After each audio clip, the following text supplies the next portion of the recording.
The night my husband watched his mother throw me into the freezing cold, I thought my life was over.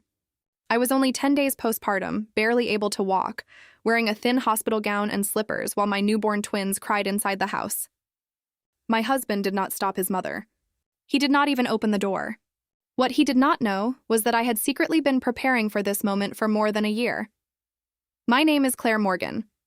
For 3 years, I believe Daniel and I were building a normal marriage. We lived in a modest Ohio home, worked ordinary jobs, and struggled with the same bills as everyone else. But there was one problem that slowly destroyed our marriage: his mother, Evelyn. She walked into our home whenever she wanted, criticized my spending, insulted my parenting, and constantly convinced Daniel that I was the problem. Whenever I asked Daniel to set boundaries, he told me she was only trying to help. But I watched her borrow thousands of dollars and never repay us. I watched Daniel secretly pay her bills while we struggled ourselves. Eventually, I stopped expecting him to protect me. Instead, I protected myself. For an entire year, I worked quietly at night doing online editing jobs. Every dollar went into a private savings account. I never told Daniel. I never told Evelyn. I did not know exactly when I would need it, but something inside me warned that I might eventually need a way out. Then my twin boys were born. The delivery was exhausting, but both babies were healthy. I hoped becoming parents would bring Daniel and me closer. Instead, it exposed everything that was already broken. Daniel arrived late to the hospital, and after the birth, Evelyn immediately began criticizing me. She questioned whether I was strong enough to raise twins, while Daniel stood beside her and said nothing. When we returned home, almost nothing was prepared. The house was cold, baby supplies were missing, and I was left handling everything. I barely slept. I fed both babies, changed diapers, cleaned bottles, and tried to recover while Daniel slept through the crying, and Evelyn criticized everything I did. Then came the 10th night. Snow covered the neighborhood, and the temperature had dropped into the teens. After finally getting both babies to sleep, I sat exhausted on my bed. Suddenly, Evelyn stormed into the room. She called me useless. She said I was ruining her son's life and was not fit to be a mother. I looked at Daniel. He was sitting nearby, listening. He did nothing. Evelyn grabbed a bag and began throwing my clothes inside. I begged her to stop, reminding her that I had just given birth. She ignored me, grabbed my arm, and pulled me toward the front door. I looked at Daniel one last time and asked where I was supposed to go. He simply said, "Maybe I should spend the night somewhere else and cool off." That was the moment. Something inside me broke. Evelyn opened the door and pushed me onto the icy porch. My bag landed in the snow. Then she slammed the door and locked it.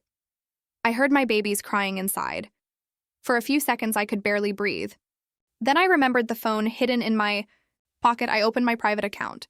The money was still there. The savings I had built quietly for a year were enough to start over. They thought they had thrown out a helpless woman. They had actually given me my freedom. I called an attorney named Rachel Barnes. She listened to everything and immediately began arranging emergency legal protection and a safe place for me to stay. When Evelyn came outside again, she expected me to beg. Instead, I told her I was speaking with my attorney. Her face changed instantly. Daniel came outside too, angry that I was making the situation serious. He told me to come back inside and apologize. I looked at him and said, "I am filing for divorce." He could not believe it. He still thought he had control. He told me I would lose everything. I looked straight at him and said, "You already lost your family when you watched your mother throw me into the snow." That night, I left. The next morning, my attorney gathered evidence. Weather records confirmed the dangerous conditions. My photographs showed what I had been wearing. My messages showed how often I had begged Daniel for help. Financial records revealed years of money being secretly sent to Evelyn. Then we discovered even more hidden expenses and payments to another woman. But Daniel and Evelyn made their biggest mistake just before court. They tried to make themselves look like perfect caregivers. They gathered the babies and filmed themselves creating a picture of a happy family. A security camera caught the entire thing. Evelyn was holding both newborns without proper support while Daniel recorded the scene. My attorney submitted the footage immediately at court. They tried to paint me as unstable and selfish.